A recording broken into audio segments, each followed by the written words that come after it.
Fort Bragg buzzed with its usual rhythm of controlled chaos. Boots crunched across gravel, engines hummed their mechanical songs, and voices barked orders over crackling radios.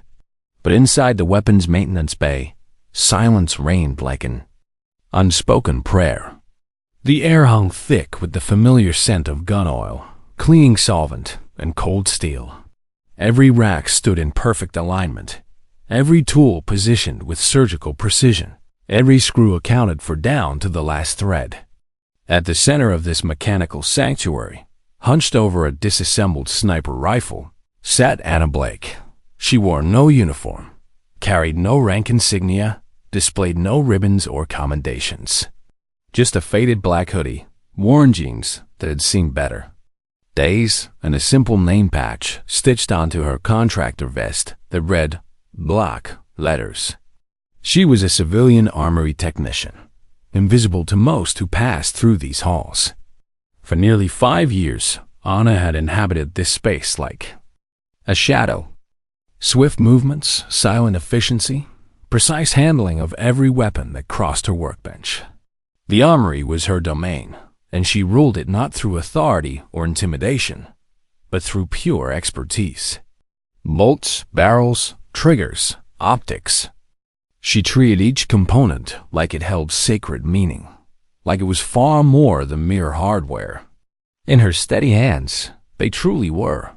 Most soldiers walking through these doors couldn't pick Anna out of a crowd if their lives depended on it.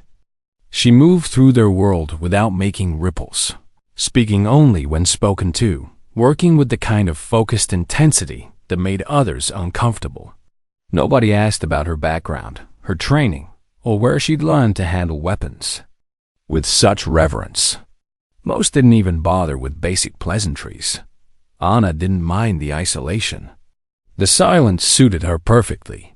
But on this particular Tuesday afternoon, everything shifted. A convoy rolled through the main gate, dust trailing behind it like a brown ribbon, carrying one of Fort Bragg's most elite Special Forces sniper teams.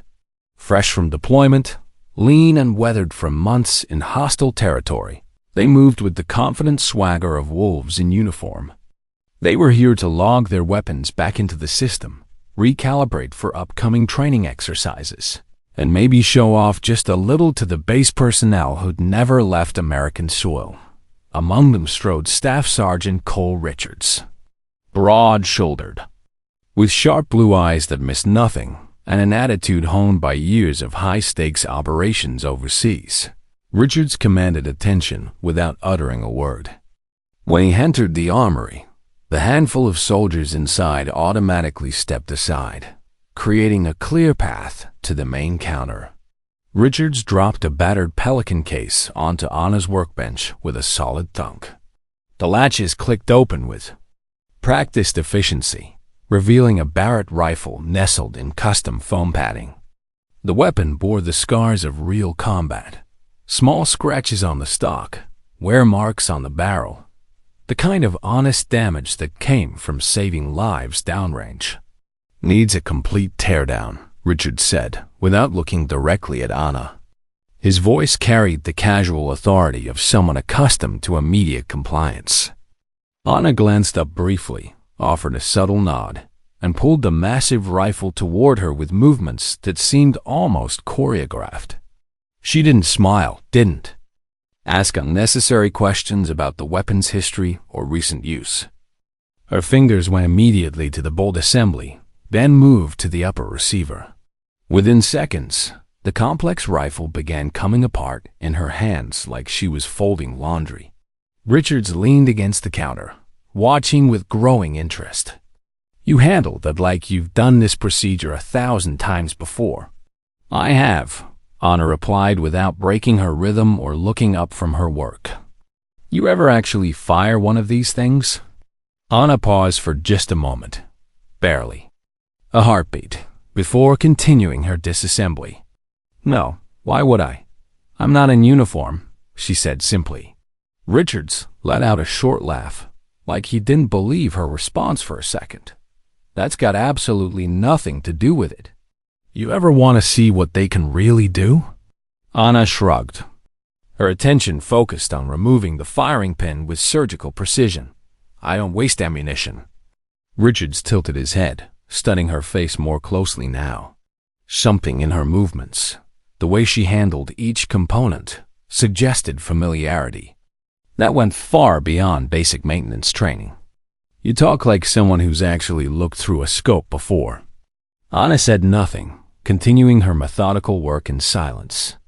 The rest of Richard's team had begun unpacking their gear at adjacent workbenches, their conversation filling the space with stories from their recent deployment and good-natured ribbing about missed shots and equipment failures. But Richards remained focused on the woman who could strip a sniper rifle blindfolded while acting like none of it mattered. "Tell you what," he said, tapping the rifle barrel with his knuckle. "We're running live fire drills tomorrow morning. Long-range precision work. You show up at the range, and we'll give you a chance to see what that rifle can actually accomplish." Anna tightened a bolt with her torque wrench and finally looked up, meeting his gaze directly for the first time. "What distance are we talking?" "About?" "Maximum effective range," Richard said with a slight grin. 4,300 meters. Someone nearby let out a low whistle. Another voice muttered, "Nobody hits clean at that distance. Not even Richards." Richards turned his head slowly toward the skeptical voice, then looked back at Anna with renewed interest. "You interested?" Anna returned her attention to the firing pin, which clicked into place with satisfying precision. She set the bolt aside carefully, wiped her hands with a clean rag, then looked at Richards again. Really looked at him this time, as if weighing something important. "You setting that challenge for me, or for yourself?" she asked quietly. Richards raised an eyebrow, clearly not expecting the question to be turned back on him. Anna stood, wiped her hands once more, and slid the fully cleaned and reassembled rifle across the workbench toward him. Every component gleamed, every mechanism functioned with factory precision, every surface free of contamination. "I'll be there," she said with quiet confidence. "Just don't expect me to need a warm-up shot." Richards laughed again, but this time the sound carried surprise rather than skepticism, maybe even a hint of respect. "All right, Ghost," he said, using the nickname that had somehow attached itself to Anna around the base. "Let's see what you're really capable of." Anna turned away, already heading back toward her workstation where a row of other weapons waited for her attention. But this time, every head in the armory turned slightly in her direction. Not for long, just enough to acknowledge that something had shifted. The ghost who spent 5 years invisible in the weapons bay had suddenly stepped into the light. And tomorrow morning, when the wind howled across Fort Bragg's longest-range course and the steel target stood positioned at an almost impossible distance, Anna Blake would be there waiting. Not because she had anything to prove to Richards or his team, but because someone had finally offered her the opportunity she'd been quietly preparing for her entire life. The silence in the armory felt different now, charged with possibility, heavy with unspoken questions about the woman who cleaned their weapons with such reverence. As the Special Forces team finished their equipment check and headed back to their quarters, whispered conversations followed in their wake. Nobody knew Anna's real story yet, but tomorrow they might finally understand why she treated every rifle like it was alive, why her hands moved with such practiced certainty, and why the ghost in the armory had been waiting so patiently for someone to dare her to shoot. The morning wind carried restless whispers across Fort Bragg's southern perimeter, making the tall grass ripple like waves under a bruised dawn sky. Anna Blake stood perfectly still beside the chain-link fence of Range 37, her black hoodie zipped halfway up against the early chill, hands buried deep in her pockets. Her worn boots crunched softly against loose gravel as she took one deliberate step forward, eyes fixed not on the concrete shooting platform or the control tower, but on something much farther away, 4,300 meters. At that distance, the steel target was barely visible even in perfect conditions. Just a faint glint of metal catching the first rays of sunlight at the edge of human sight. Most people had never even attempted to see that far, let alone tried to place a bullet there with surgical precision. Behind her, the sound of approaching vehicles broke the morning stillness. Two dusty Humvees rolled up to the range entrance, carrying Richard's Special Forces team. Their laughter and casual conversations spilled into the crisp air as they began unloading equipment with the relaxed confidence of men who'd done this routine hundreds of times before. Richards stepped out last, chewing on a protein bar and scanning the range until his eyes found Anna standing alone by the fence. "You're early," he called out, approaching with the slow, measured gait of someone who knew every inch of this ground intimately. "I never left," Anna replied without turning to look at him. Richard stopped a few feet away, studying her profile for any signs of nervousness or second thoughts. He found nothing but absolute calm. "You're actually serious about taking this shot?" Anna finally turned to face him. "Weren't you?" He smirked and shook his head slowly. "You've got no wind readings, no dedicated spotter, no experience with the rifle we're using. This isn't some civilian shooting club, Blake." The casual mention of civilian status hit something deep in Anna's chest, but she kept her expression neutral. "I've read the technical manual 5 times. I've studied the ballistic charts. I know what that target looks like. You can't even see it from here without magnification," Richards pointed out. "I can see what matters," Anna said simply. Richards decided not to press the issue. Instead, he walked back to his gear and began assembling the rifle they'd be using, a precision instrument built specifically for extreme long-range work. He handed Anna a laminated ballistic reference card and a digital wind meter, then stepped back to observe. Anna studied the data carefully, tracing her finger across trajectory curves and noting the required scope adjustments. She manipulated the scope's elevation turret with precise clicks, then checked the windage settings. No wasted motion, no hesitation, no second-guessing her calculations. "You sure you want to go first?" Richards asked, genuinely curious now about how this would play out. "I'm not here to wait for applause," Anna said. She positioned herself behind the rifle, adjusting the bipod legs and settling into a prone shooting position that looked textbook. "Perfect."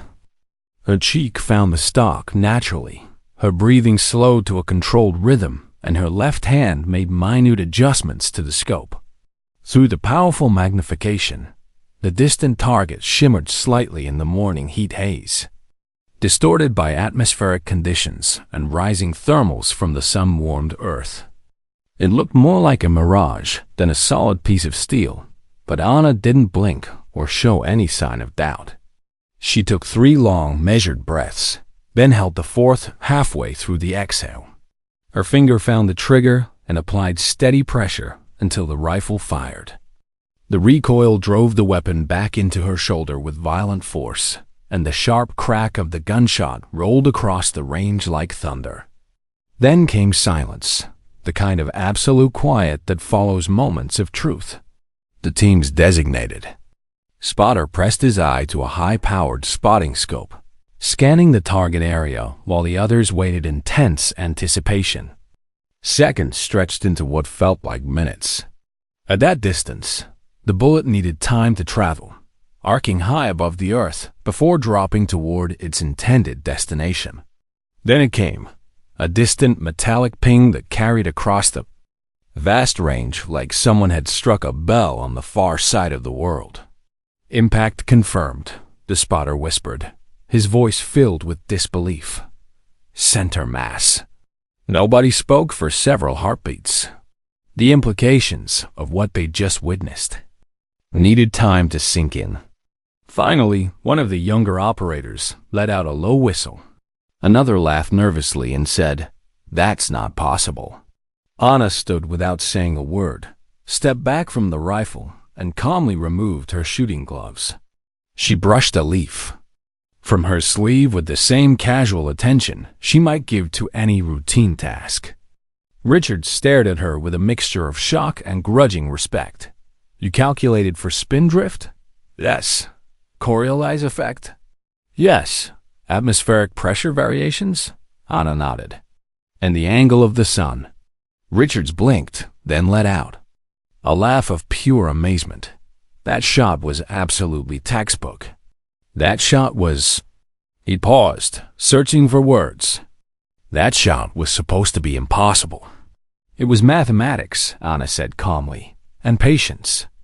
The silence returned as she walked past the assembled team, heading toward the edge of the range like she'd just finished her coffee break.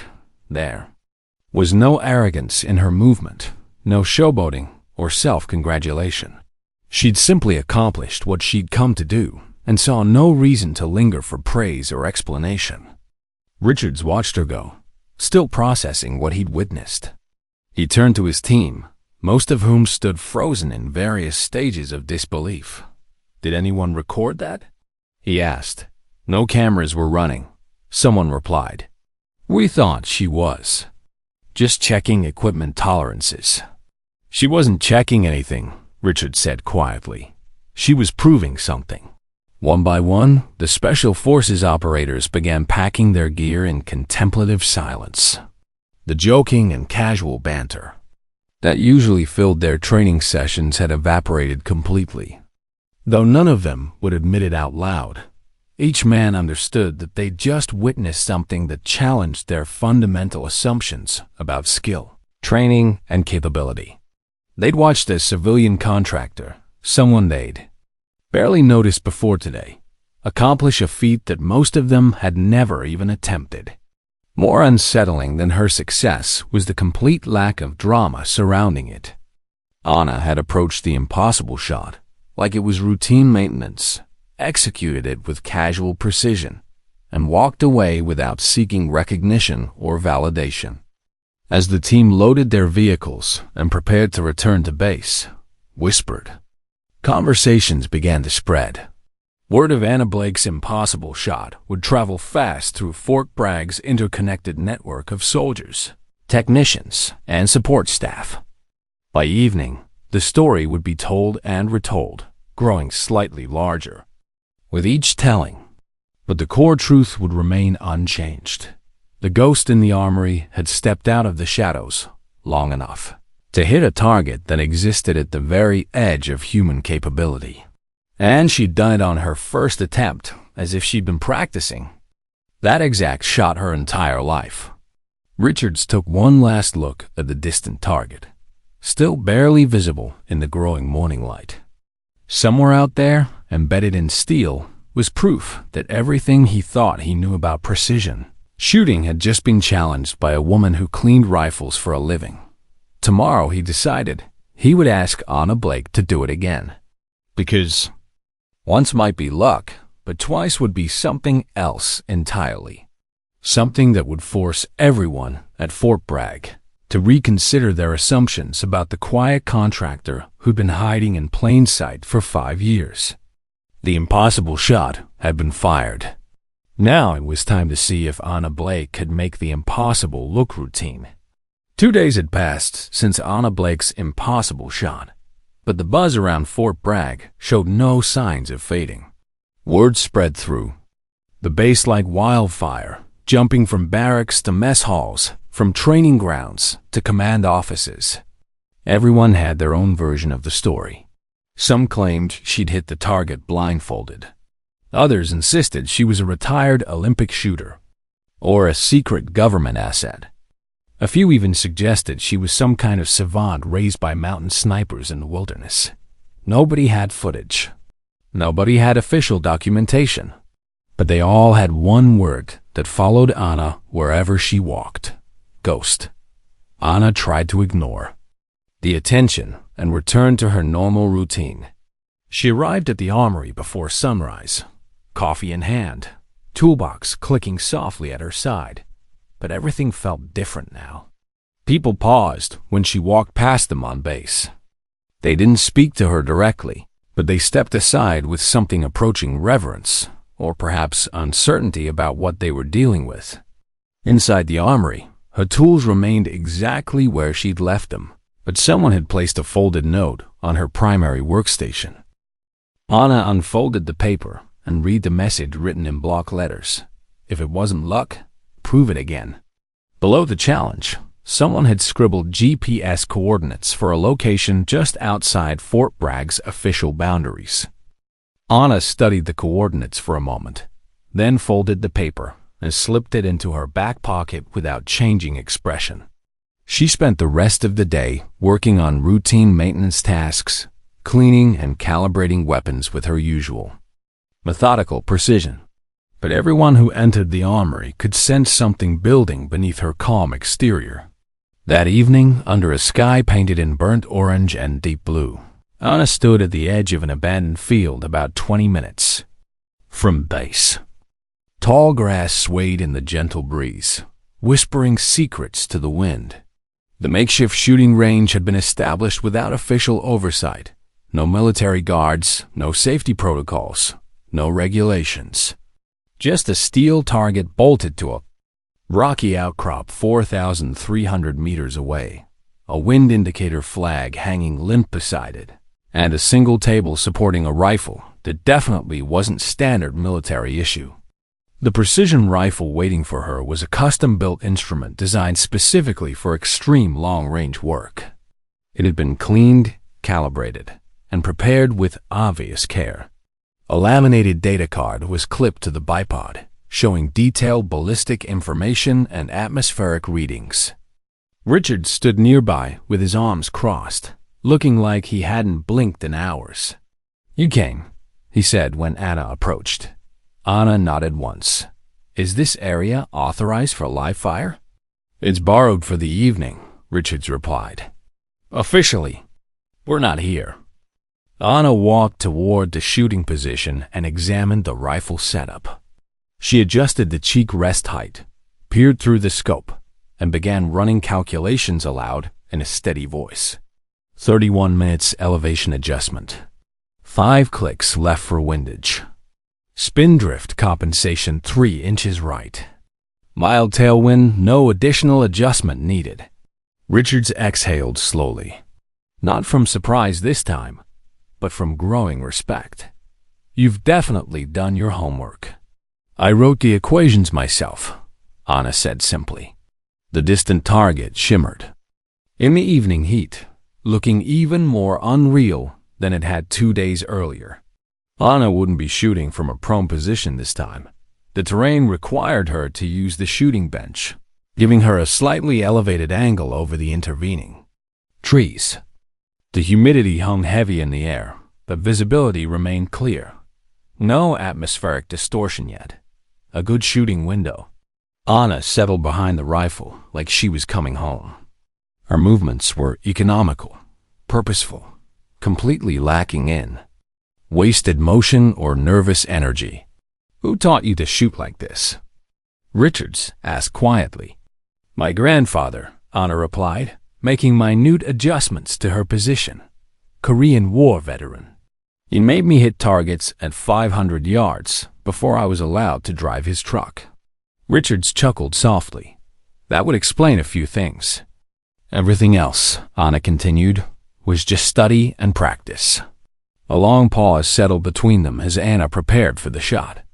The evening air grew still, as if the entire landscape was holding its breath. "You going to spot for me, or just stand there?" Anna asked. Richard stepped back and picked up a spotting scope. "I'll confirm the impact. No coaching, though." Anna nodded. "That's fair." She closed her eyes for a moment, centering herself completely. When she opened them again, her breathing had slowed to an almost meditative rhythm. She placed her cheek against the stock, found her natural point of aim, and began the final sequence that would send the bullet more than 2.5 miles downrange. The trigger broke cleanly under steady pressure. The rifle bucked against her shoulder with familiar violence. Then came the waiting, watching a projectile arc high above the earth, dropping more than 300 feet by the time it reached its destination.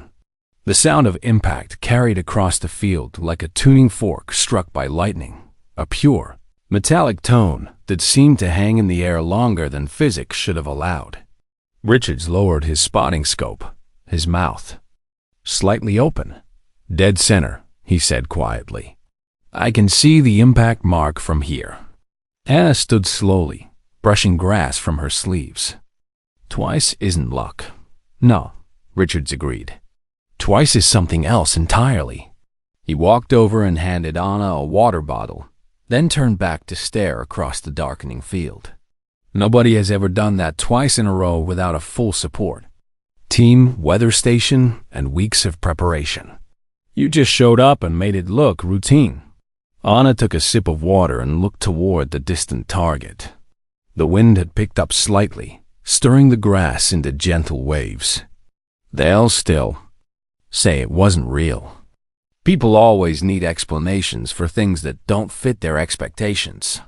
"I don't care what they say," Richards replied. "I know what I just witnessed." Anna didn't smile, but something behind her eyes flickered like an ember catching wind. "I'm not here to convince anyone of anything. I just wanted to see if I could do what I've been practicing in my head for 20 years. Richards began packing the equipment as full darkness approached. The steel target stood in the distance, marked now with 2 clean impact points that would serve as silent testimony to what had happened here. "There's an advanced sniper course starting next week," Richards said carefully.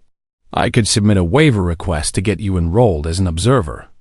Anna looked at him with genuine curiosity. "A waiver for what?" "To audit the training. They don't normally allow civilians, but they've never met anyone like you." Anna was quiet for a long moment, considering the implications. "I'm not looking to wear a uniform or collect certificates." "That's exactly why you should be there," Richard said. "Everyone else is trying to prove they belong. You already know you do." As they loaded the gear and prepared to leave, Anna took one last look across the field. The target was no longer visible in the growing darkness, but she could picture exactly where those 2 bullets had found their mark. Perfect shots, executed with the kind of precision that most people spent careers trying to achieve. Tomorrow, word of the second impossible shot would spread even faster than the first. The ghost in the armory had proven that her initial success wasn't a fluke. It was a demonstration of capability that challenged everything Fort Bragg thought it knew about shooting, training, and natural talent. But Anna Blake wasn't thinking about tomorrow's rumors or next week's opportunities. She was thinking about her grandfather's voice from 20 years ago, telling a young girl that patience and mathematics could overcome any obstacle. Tonight, she'd proven him right again. The impossible was becoming routine, and that was exactly what scared everyone else. Monday arrived with the weight of expectation. By 7 in the morning, Anna Blake stood outside the Special Warfare Training Group headquarters, a contractor badge clipped to her chest and civilian credentials cleared through channels that had required Richards to call in every favor he possessed. The waiver had barely made it through the approval process. No civilian had ever been permitted to observe, let alone participate in, sniper qualification exercises at this level of complexity. The instructors watched Anna like she was an unexploded ordeal, half expecting her to crack under pressure or fade into irrelevance when faced with military-grade training protocols. But Anna appeared completely unbothered by the scrutiny. She carried no tactical backpack, no weapon case, no specialized gear, just a pocket notebook, a handheld wind meter, and a pencil worn down to a stub from constant use. Around her, 11 seasoned soldiers unpacked equipment with practiced efficiency. Most were already marksmen with confirmed kills and deployment experience.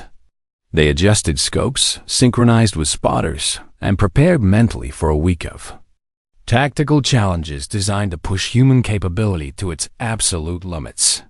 Range work, wind calling, unstable platform shooting, Urban concealment and blind fire exercises awaited them. Some of the soldiers questioned each other's qualifications, but none doubted their own abilities. Anna, however, represented something entirely different, an unknown variable that didn't fit into their established understanding of how this process was supposed to work. Ghost actually showed up, someone muttered from behind a rifle scope. Richards, now serving as one of the course instructors, stepped out of the range control tower and surveyed the assembled group. His eyes found Anna immediately. "Targets are positioned from 600 to 1200 meters," he announced in his commanding voice. "No warm-up shots, no do-overs. Your spotters can provide assistance, but missed calls result in penalty points." He paused deliberately, then addressed what everyone was thinking. "Yes, you've all heard the stories. One of your group is a civilian contractor. That's accurate. No, she doesn't have military rank or formal sniper training. But she's already accomplished something most of you haven't attempted." Murmurs rippled through the assembled shooters as heads turned in Anna's direction. She hit targets at 4,300 meters, twice, without support teams or advanced equipment. Richards let that information settle. "She's here, under observation status, which means she's not eligible for official certification. But every score she posts will be recorded and evaluated like everyone else's." He looked directly at Anna. "You want to treat her like an outsider? That's your choice. But if you're smart, you'll pay attention to what she does." Anna showed no reaction to the announcement. She simply checked her watch, calculated the sun's position, and tracked wind patterns with the kind of silent focus that made everyone else feel slightly uncomfortable. The first live fire drill began 40 minutes later. Shooters had 15 seconds to identify range estimates and eliminate 3 targets positioned at staggered distances from concealed positions. It was designed to test speed, accuracy, and decision-making under pressure. The first 2 shooters each missed once. The third experienced a malfunction during reload. The fourth ran out of time before engaging the final target. Anna stepped forward when her turn came. She dropped into a low crouch behind a wall of sandbags, unfolded a compact shooting rest, and mounted her rifle with economical movements. Her left hand rotated the windage adjustment. Her right hand made quick notations. In her logbook, 12 seconds later, 3 metallic pings echoed across the range in rapid succession. The range safety officer stared at his stopwatch in disbelief. Clean run, perfect scores. Anna stood, dusted off her knees, and nodded toward the next shooter. In line, no celebration, no acknowledgement of the impressed stares following her every movement. She simply returned to her position and waited for the next evolution. That day, she placed second overall in combined scores. No missed shots, no penalties, no request for clarification or additional time. She didn't seek out Richards or ask how she'd performed compared to the others. Instead, she sat alone under a shade canopy, drinking from a dented thermos and sketching ballistic calculations in her notebook. By the second day, some of the other shooters began approaching her with questions. "What do you use for atmospheric pressure compensation? How do you maintain stability during breathing transitions? Why do you adjust your scope settings differently than we were taught?" Anna answered each question with helpful precision, never condescending or dismissive, just focused on sharing practical knowledge. The skepticism that had surrounded her began shifting toward cautious respect. Quiet nods replaced mocking comments. Professional curiosity replaced defensive hostility. During the afternoon concealment exercise, Anna discovered a shooting position that none of the others had identified. A natural depression concealed by overgrown vegetation that provided perfect sightlines to targets at 950 meters. She engaged and eliminated a silhouette target in under 9 seconds, firing from a position so well camouflaged that even the designated spotter had difficulty locating her. "She's not just lucky," the lead instructor said quietly to Richards during the evening debrief. "She's trained somewhere. This level of field craft doesn't come from reading manuals." Richards nodded thoughtfully. "She told me her grandfather taught her the basics. Everything else she figured out on her own. Self-taught shooters don't perform like this," the instructor replied. "They miss fundamentals. She's hitting things that advanced marksmen struggle with."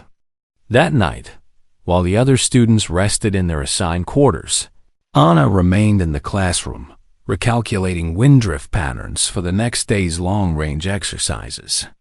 Richards found her there around 11 o'clock, surrounded by hand-drawn diagrams and mathematical equations. "I submitted your name for the second week of training," he said, offering her a cup of coffee from the pot in the instructor's break room. Anna looked up from her calculations. "You said I wasn't eligible for certification."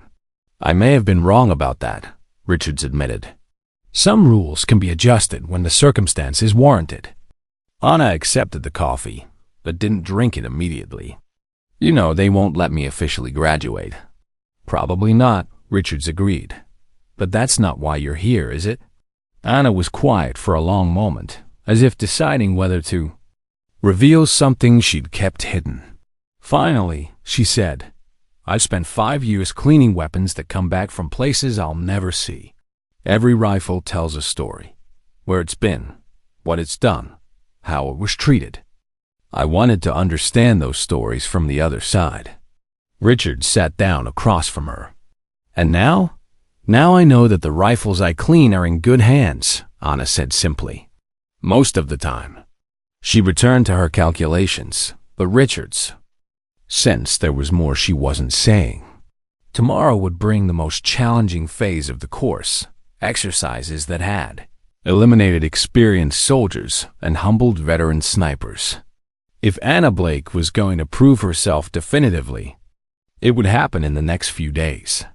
But as Richards watched her work through complex, ballistic equations with the focused intensity of someone solving a personal puzzle, he began to suspect that Anna wasn't trying to prove anything to them. She was trying to prove something to herself, and that made her more dangerous than any of them had realized. The blind fire assessment was specifically designed to shatter confidence. On the 5th day of sniper qualification, before the sun had cleared the tree line over Fort Bragg's most remote training facility, instructors positioned targets across a sprawling field with deliberate secrecy. No range markers, no reflective tape, no audible feedback when rounds found their mark. Each shooter would lie behind a blackout screen, seeing only through a narrow opening barely larger than a dinner plate. No spotters. No electronic assistance. No confirmation of success or failure until the exercise ended completely. Just the shooter, their weapon, and whatever instincts they'd developed over years of training. Most candidates failed this phase. Even experienced marksmen struggled when deprived of the information they'd learned to depend on. Without feedback, doubt crept in like poison. Second-guessing became inevitable. Confidence eroded with each shot fired into apparent emptiness. Anna Blake approached the blind fire position wearing her familiar black hoodie, sleeves rolled up to expose forearms, marked with years of handling tools and weapons. Her shooting gloves hung from her belt, alongside a ranged notebook that had seen better days. In her hands, she carried a custom rifle she'd assembled from components, a precision instrument with a hand-fitted stock and lightweight bipod that felt like a natural extension of her body. Richards had approved the non-standard weapon after examining its specifications. It wasn't a military issue, but it met every requirement for accuracy and reliability. More importantly, it was hers. Anna didn't speak to the instructors or the other candidates gathered near the perimeter fence. She simply knelt beside the shooting position, examined the earth beneath the concealment screen, and adjusted her bipod legs by tiny increments until Everything felt perfectly balanced. Then she disappeared behind the scope. 5 minutes passed without movement. The range control team didn't rush her. The exercise rules were simple. 10 minutes maximum. Engage when ready. Trust your preparation. At the 9-minute mark, Anna squeezed her trigger once. The sound cracked across the field like breaking wood. 30 seconds later, she fired again.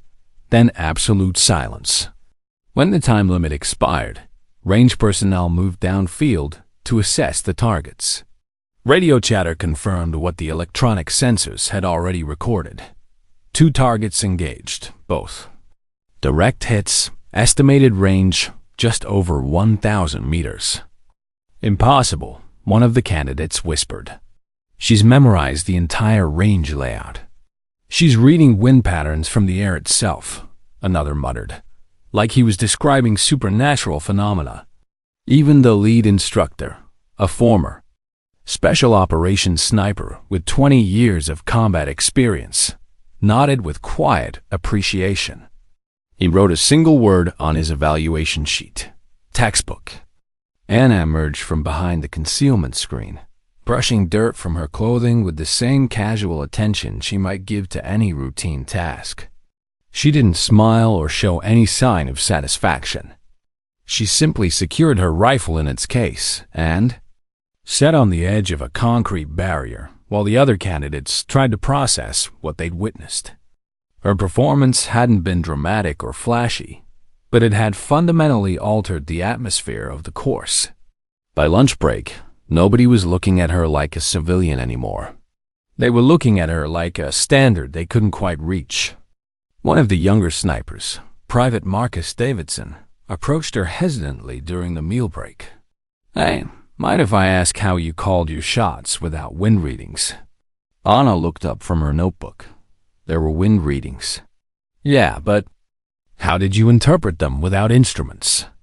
She pointed toward the distant tree line. "Watch the top branches, not the lower ones. Bottom leaves lie because they're sheltered. The canopy tells you what's really happening." Davidson stared at the trees, then back at Anna.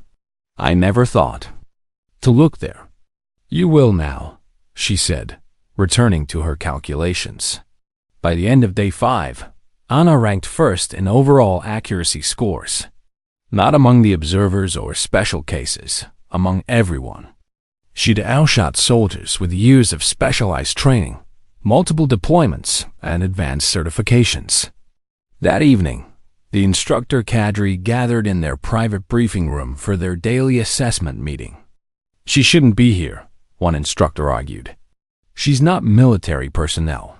We can't officially certify a civilian." "She's outperforming half the class," another replied.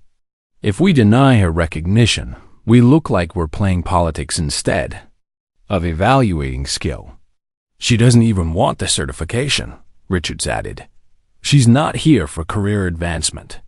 "Then why is she here?" the senior instructor asked. Richards was quiet for a moment, choosing his words carefully.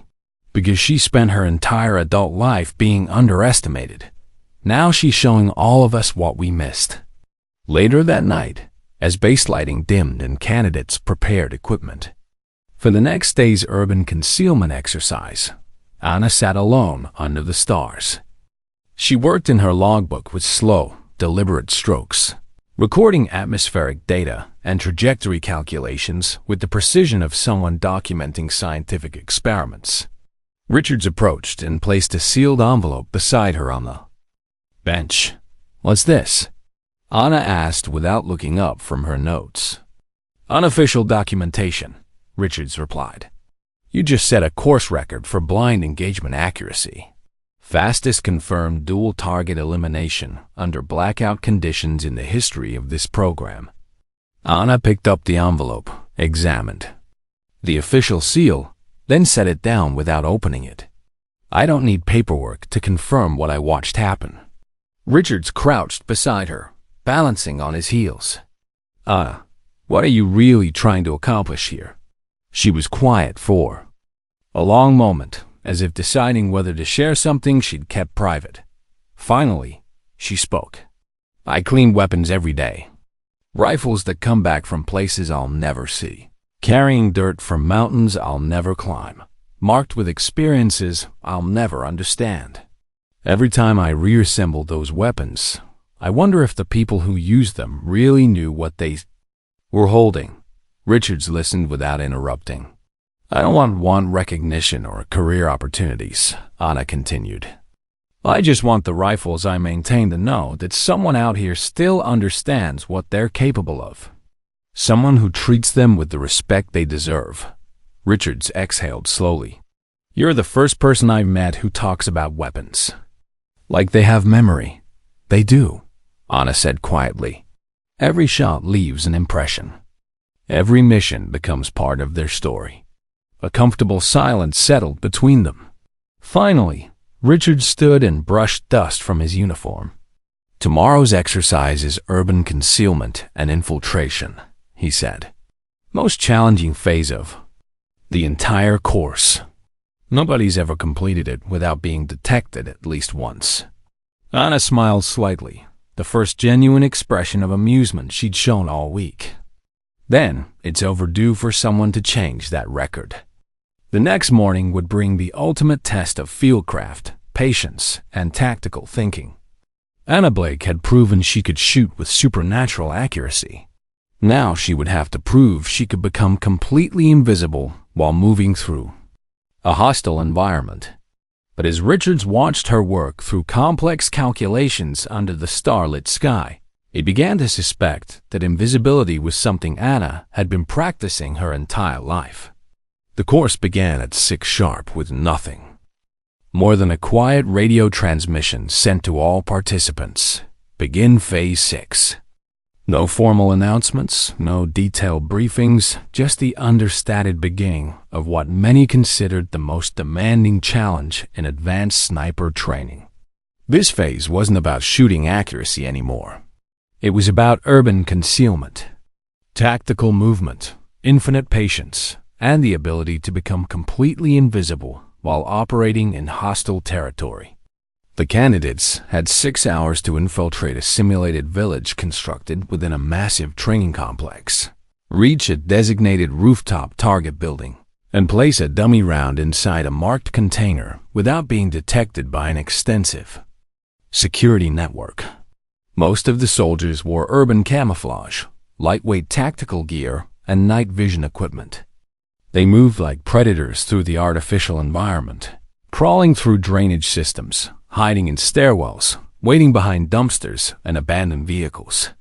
Electronic sensors monitored for heat signatures, motion detection, and reflected light. Human spotters watched from elevated towers, scanning constantly for any sign of movement or tactical error.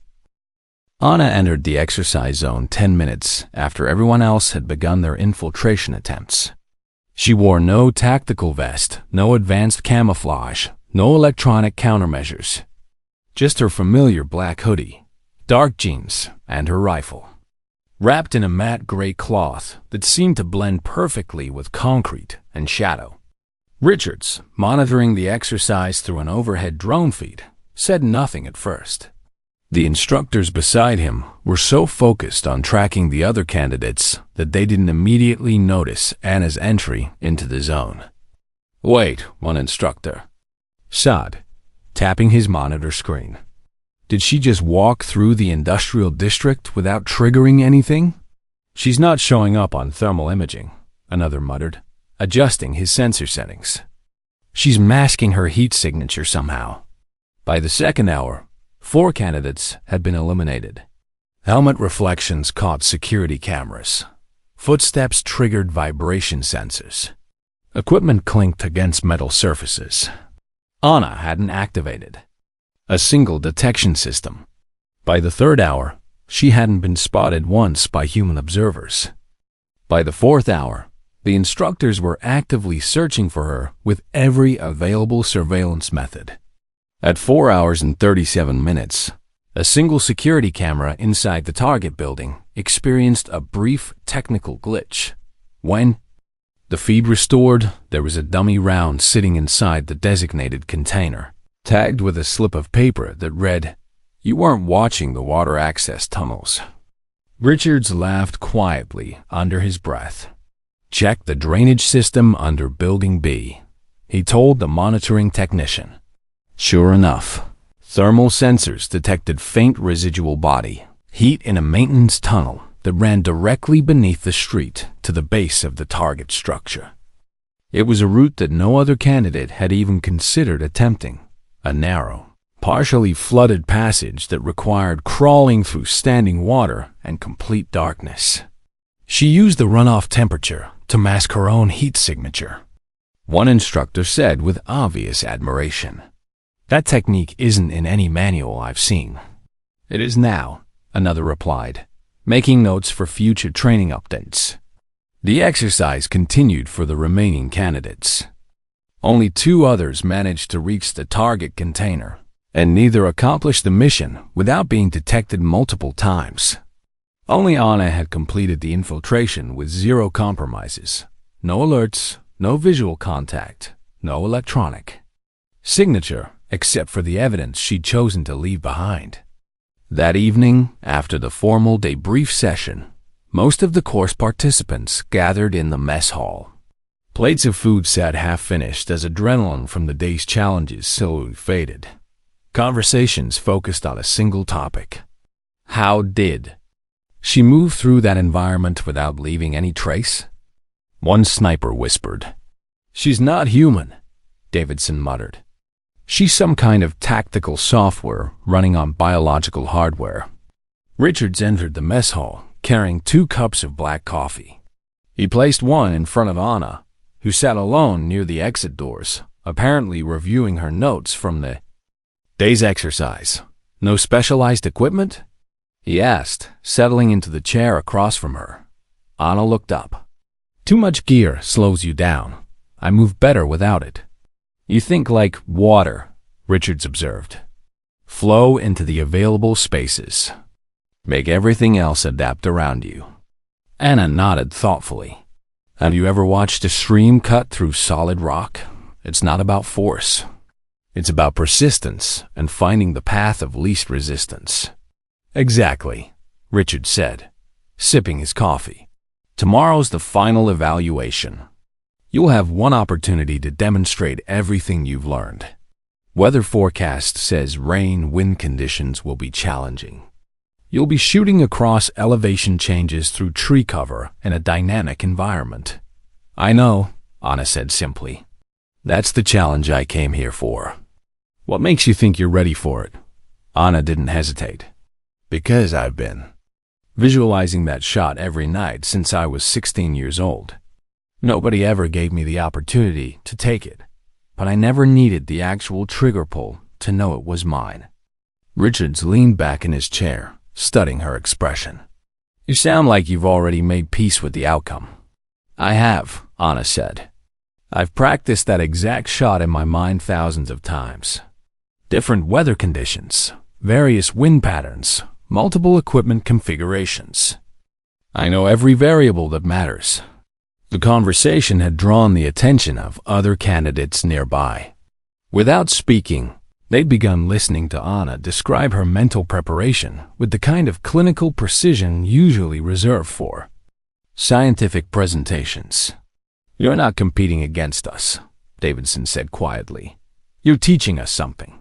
Anna looked at him with genuine surprise. "Teaching you what?" "That the shot exists before you take it," he replied. "That accuracy starts in your mind, not with your equipment." As storm clouds gathered outside the training facility, the entire compound buzzed with anticipation. Tomorrow, Anna Blake would face the most demanding test in the advanced sniper course. Not for military certification, not for career advancement, but because someone had finally given her the platform to demonstrate capabilities she'd been developing in private for decades. The ghost in the armory had proven she could shoot with impossible accuracy. She demonstrated tactical invisibility that challenged every surveillance system on the base. Now she would attempt to combine both skills in a single definitive performance that would either confirm her legend or expose the limits of natural talent. But as Richards watched Anna work through final calculations under the fluorescent lights of the mess hall, he began to understand that she wasn't trying to prove anything to them. She was simply ready to show the world what had always been true. Some people were born to do impossible things, and the only tragedy was how long it took for the rest of us to notice. The final examination wasn't announced with ceremonial fanfare or official proclamations. Just after sunrise, Richards posted a hand-drawn map on the barracks bulletin board. One red dot marked the shooting position. One arrow indicated the target. Direction. One word written beneath. Send. Every candidate understood the significance. This was the shot that would define their entire course experience. No practice rounds, no equipment adjustments, no second chances. Success or failure would be measured by a single bullet's impact on a target positioned at the absolute edge of human capability. Anna was already awake, making final adjustments to her rifle scope. Rain tapped steadily against the windows, and mist crawled along the distant mountains like ghostly fingers. The target had been positioned far beyond any standard training. Range, 4,300 meters across 2 valleys, through thin mountain air that would challenge every aspect of ballistic calculation. Most experienced snipers trained for years before attempting such an extreme shot. Even with advanced weather monitoring systems, digital stabilization equipment, and computer-assisted ballistic calculations, success rates remained discouragingly low. Anna possessed none of those technological advantages. Just her personally modified rifle, a borrowed rain jacket, and handwritten charts that mapped every environmental variable she'd observed over the past week. She whispered calculations to herself as she prepared. Elevation 6,200 feet. Temperature 41 degrees. Surface wind 5 knots from the southwest. Upper atmosphere conditions variable. She'd memorized the entire shooting environment during her reconnaissance. The previous evening, every landmark, every potential wind indicator, every geographical feature that might influence bullet trajectory. She could visualize the complete ballistic arc in her mind before touching the rifle. Richard stood with the instructor cadre on the observation tower, watching through high-powered optics. They wouldn't provide coaching, confirmation, or feedback during the attempt. That was the nature of this final test. Either the round would find its target or it wouldn't. No assistance, no encouragement, just cold documentation of success or failure. A voice crackled through Anna's earpiece. "Carlisle, you can withdraw." From this attempt, nobody would question that decision. Even our most experienced instructor took 5 years of preparation before making this shot successfully. Anna's finger rested lightly on the trigger guard. "I don't need 5 years," she responded quietly. "I've been living this shot my entire life." She adjusted her cheek weld against the stock, controlled her breathing to a steady rhythm, and began the final mental checklist that would guide her bullet across an impossible distance. Wind angle, atmospheric pressure, bullet spin compensation. Every factor flowed through her consciousness like practice meditation. She wasn't guessing or approximating. She was listening to the environment, reading invisible atmospheric pressures, calculating trajectory with the kind of intuitive precision that couldn't be taught in any classroom or manual. Anna didn't hesitate, didn't second-guess her preparation. She simply fired. The sound traveled slowly across the valley, echoing off mountain walls like a distant thunderclap. On the observation tower, Richards watched the target area through a stabilized optical system. The other instructors monitored. Electronic sensors and high-speed cameras positioned around the impact zone. 31 seconds after the shot, a red flag dropped from the target mechanism. Direct hit. Center mass. The silence that followed wasn't filled with celebration or amazement. It was the quiet of people witnessing something that challenged their fundamental understanding of human capability. That wasn't just accurate, one instructor whispered. That was a perfect shot under impossible conditions. She calculated for target movement, another said, checking the sensor data. That steel plate shifts with wind pressure. She accounted for variables that most computer systems ignore. She's not operating at human level anymore, Richard said quietly. She's reached something beyond training or technique. Back at the shooting position, Anna exhaled once and sat up slowly. She didn't celebrate, didn't look toward the observation tower for confirmation or approval. She took out her notebook, circled a small diagram of the valley, and wrote one word beneath. It, complete. As she stood and began walking down the slope, thunder rolled across the mountains and rain increased to a steady downpour.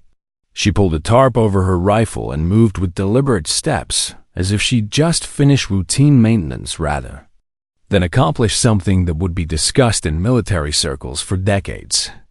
By the time Anna reached the valley floor, several candidates were waiting for her. Davidson approached first, the same young soldier who'd initially doubted her presence in the course. I thought I understood what precision shooting meant, he said. I was completely wrong.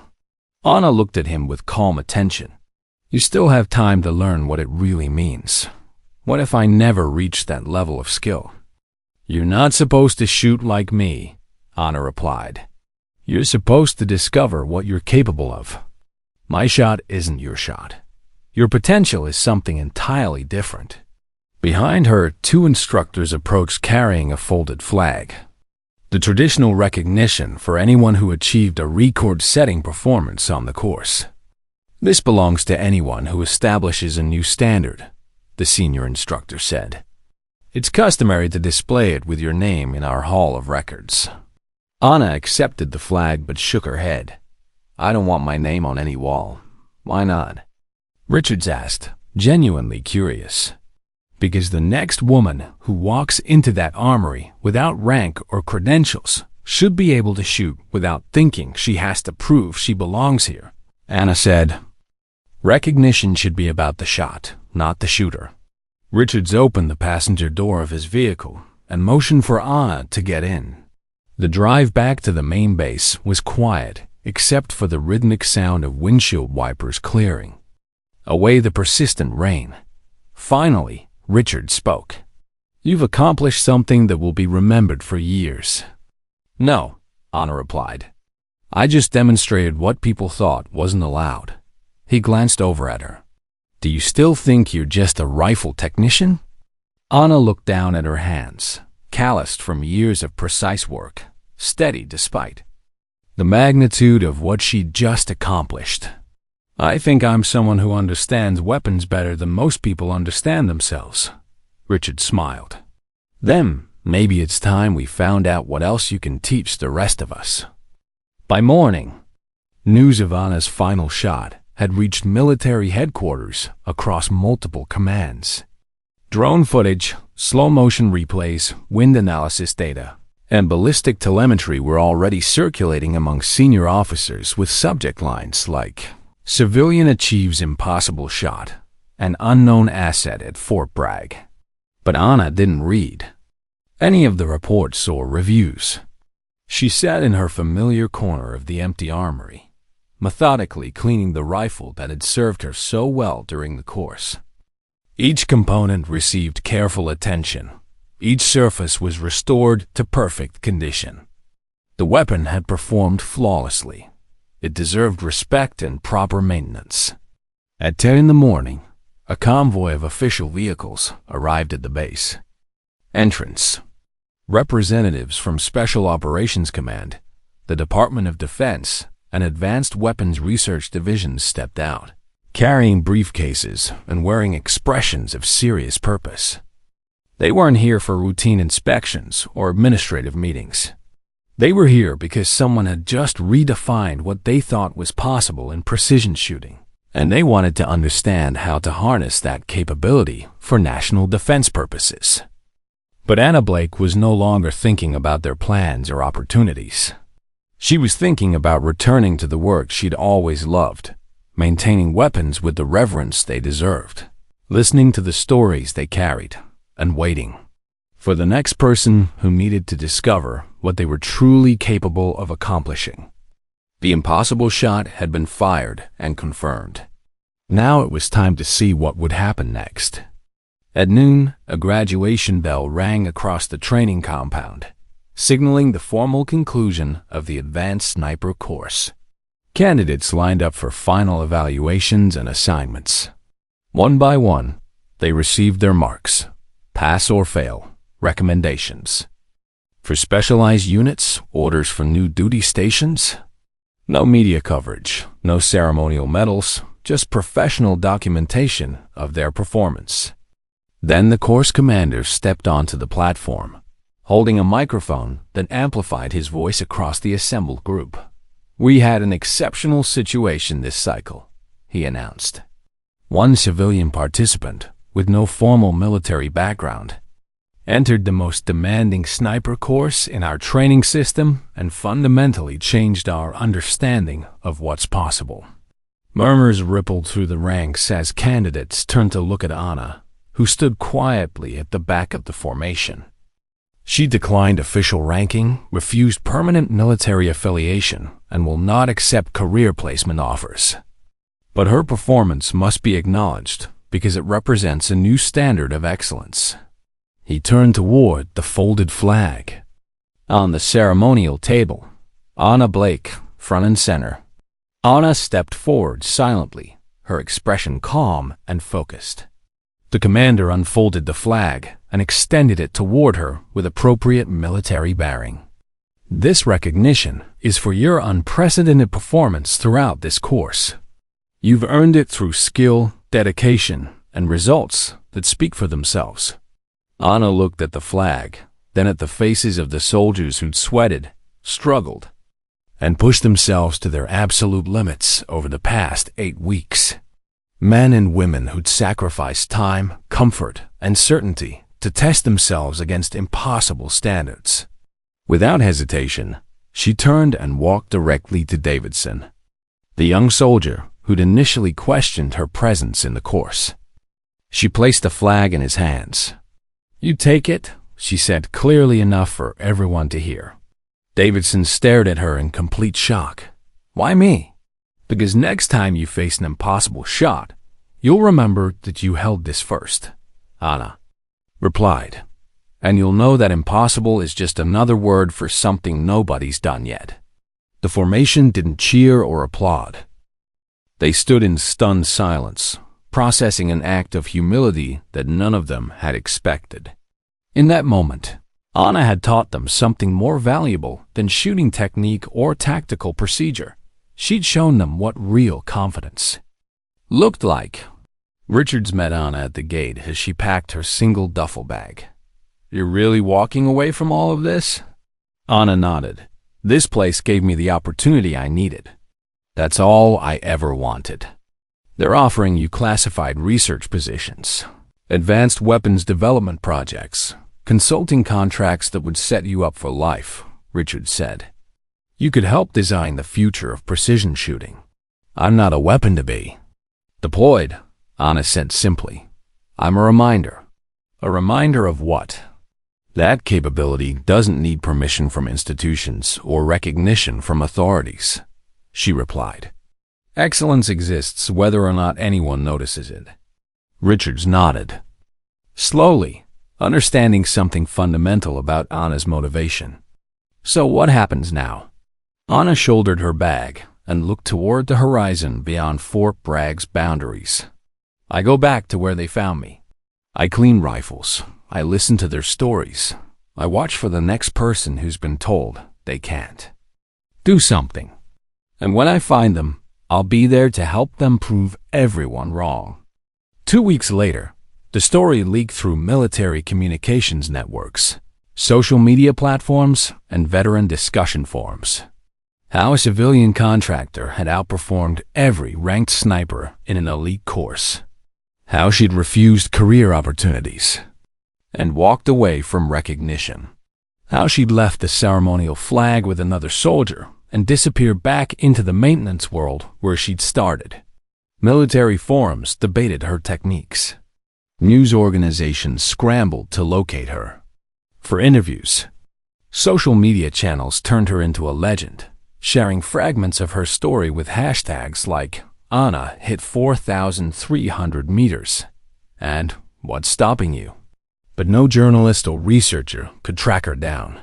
She'd left no digital trail, no forwarding address, no signature except for whispered stories in training facilities and rifle ranges across the country. Her name appeared quietly in places where shooters gathered, taped to locker doors, carved into shooting bench surfaces, written in the margins of training manuals. Months passed.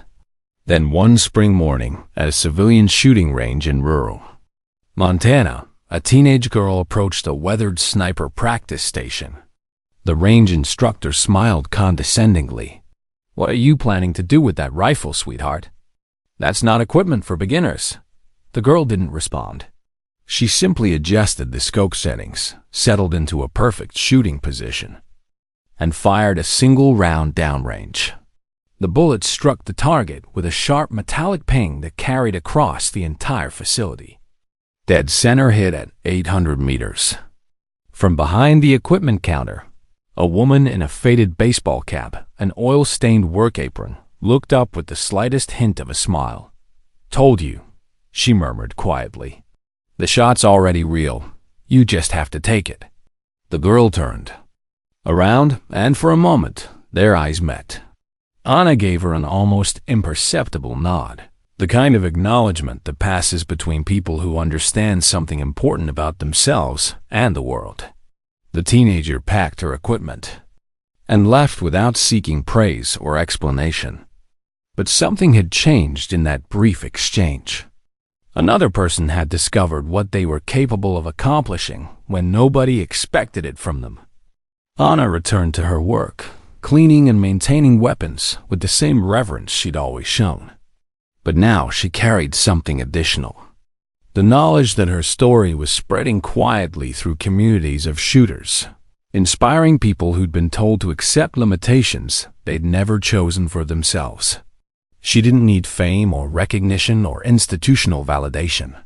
She had something better, the certainty that excellence could emerge from anywhere, demonstrated by anyone willing to put in the work and take the shot when the opportunity presented itself. In shooting ranges across America, her legend grew, not through media coverage or official documentation, but through results. People who'd been overlooked, underestimated, or dismissed began testing themselves against standards they'd never thought to challenge. Some succeeded beyond their wildest expectations. Others discovered capabilities they hadn't known they possessed. All of them learned that the most important limitations were the ones they imposed on themselves. Anna Blake had returned to her quiet work in the shadows, but her impact rippled outward like expanding circles on still water. She'd proven that brilliance doesn't need permission, that excellence doesn't require credentials, and that sometimes the most extraordinary capabilities are hidden in the most ordinary places. The ghost in the armory had become something more powerful than any individual achievement. She'd become proof that impossible was just another word waiting to be redefined by someone willing to take the shot. And in maintenance bays, shooting ranges, and training facilities around the world, her quiet legacy continued inspiring people to discover what they'd always been capable of doing. They just needed someone to dare them to try. If you enjoyed this story, don't forget to hit the subscribe button and become a part of our Everyday Life Stories community. Where are you watching from? Drop a comment below. We love hearing from our amazing viewers around the world.